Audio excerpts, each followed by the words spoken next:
Chapter 10 The Visitor, pages 155. In the deep of winter, Niwu and Tinsnow were buried side by side. A great bonfire was lighted in order to thaw the ground. Niwu and Tinsnow were wrapped in red blankets, then birch bark, and at last laid gently into their good mother, Akenig, the earth.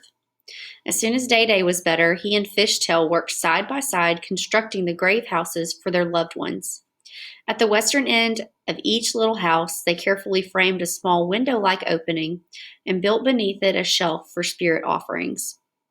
Although food was scarce, Mama often brought Niwu a little something saved from her own bowl and placed it on the shelf with tobacco.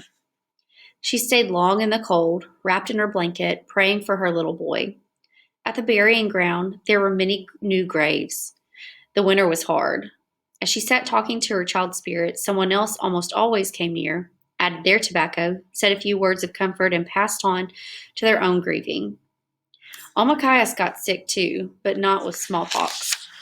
A wholly different fever followed upon her family's recovery, an illness of weakness and grief. Even as her mother strengthened and her father got better and became more and more himself, Omakaias retreated from the world. She ate less and less, thought long into the night.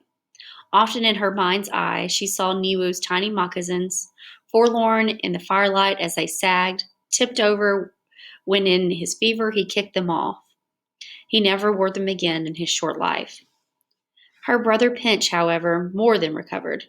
From the loft, she could hear him downstairs, ruder and louder than ever.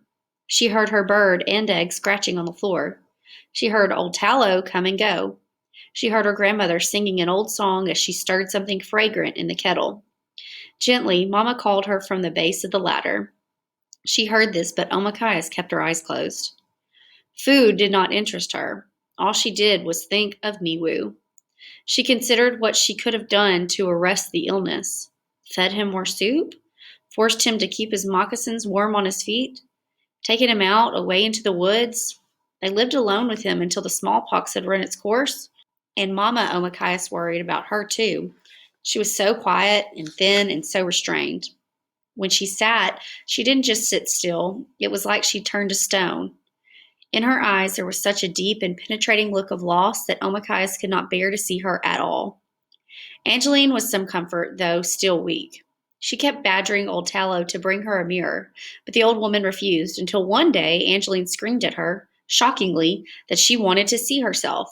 "Am I so bad looking?" she yelled in rage. "Am I so ugly now?" "Gaween," said old Tallow, very slowly, the lines in her face shadowing. "You are still beautiful." Omakaias, lying next to her sister, closed her eyes in pain. The smallpox had left Angeline's cheeks pitted with scars and slightly twisted Angeline's perfect hunting bow of a dark mouth. The smallpox had thinned her face until her teeth stuck out.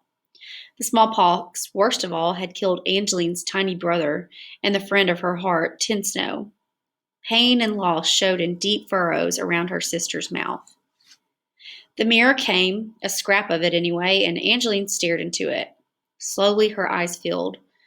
When she had seen enough, she put the mirror down gently, turned away, and refused for a long time to speak. It was different for Omakaias to understand all that had happened. Why Niwu was gone, though at night she still imagined that she heard his cries. Why her sister's face would never again be smooth. Why she herself, still too weak to run, and crept back to her sleeping blanket whenever she could. She slept and slept as though she would never wake. She didn't want to think about the things that had happened, but there were times that questions came to her, occurring in the deep of night, sometimes even in dreams. The spirits, the Manitus who lived in all things, why had they ignored her prayers, her mother's prayers, and the powerful prayers of Nokomis? Why had Day-Day's strength not helped? And her grandmother's medicine, so useful at other times, why hadn't it worked for Niwu? Nokomis said, sorrowfully, that she had no medicines for this white man's disease. But Omakaias did not have smallpox. Omakaias had something else. Why didn't the strong tea made of bitter bark, the tea that Nokomis brewed for Omakaias, send her jumping up lively as she used to be? Sometimes she thought that if only her mother would laugh, she also would begin to feel better. But Yellow Kettle was dull and angry with sorrow, and couldn't help her own daughter. Day after day passed, and Nokomis's tea grew more bitter. She made a strong concoction, burned sweetgrass braids, fanned Omakais too, but the deep cold seemed to have seized her heart. She was ashamed of the way she thought sometimes, up in her blanket. Listening to Pinch, her annoying brother, who didn't seem sad at all, she wondered why Niwu was taken and Pinch left behind. Why was Niwu taken to the next world and she left behind? There was no explanation that satisfied her. Nothing that gave her the hope she needed to rise and take up the rest of her life. Not even when Angeline bravely smashed that little piece of mirror one day and left the cabin, walking out the door, determined to go to the missionary school and learn the meaning of the white man's writing. Like Fishtail, not even then was Omakais inspired to come downstairs.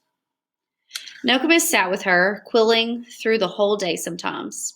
She told her old stories, adventures of Nanabazu, the tricky and generous teacher of Ineshebeg, who cleverly outwitted dangerous foes and taught the Ineshebeg to survive. Omakais listened, but did not find in the stories the will to go forward. Could Nanabozu have outwitted smallpox? Could Nanabozo push back the dreadful day, send home the awful visitor who had taken Niwu and Tinsnow? Could Nanabozu at least say a word or two to his own defense or encourage Omakais to go on with her life? Nothing happened. No voices explained things. Her dreams were blank. One day, however, old Tallow unexpectedly appeared at the top of the ladder. In her rough, steady hand, she held a bark container of rabbit soup boiled up with potatoes from the storage cache. "Eat this," she urged Omakais, "or else." She threatened with it when Omakais was reluctant. After Omakais had taken the first taste, Tallow insisted that she drink until she couldn't fit in another drop. "Ah, there," said Tallow approvingly. "You need to get your strength back." Omakais nodded and closed her eyes. "Don't sleep now," said old Tallow gruffly. "The sky is clear. Your brother's sliding on the lake. Go out. Be childish." Omakais kept her eyes closed and lengthened her breath, hoping that old Tallow would believe she had fallen asleep.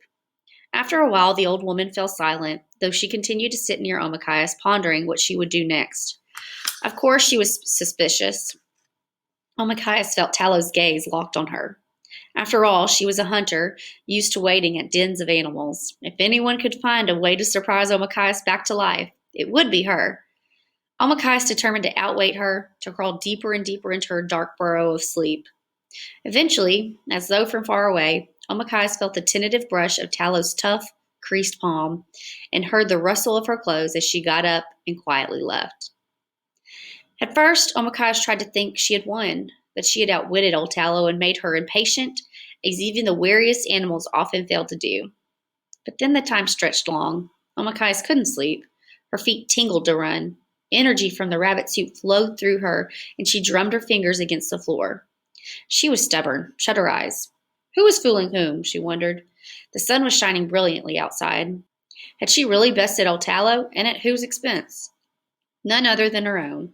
With a sigh, Omakais got up. She went out. For the first time since the illness, she felt the sun on her face, but even its promise of warmth did not make her smile.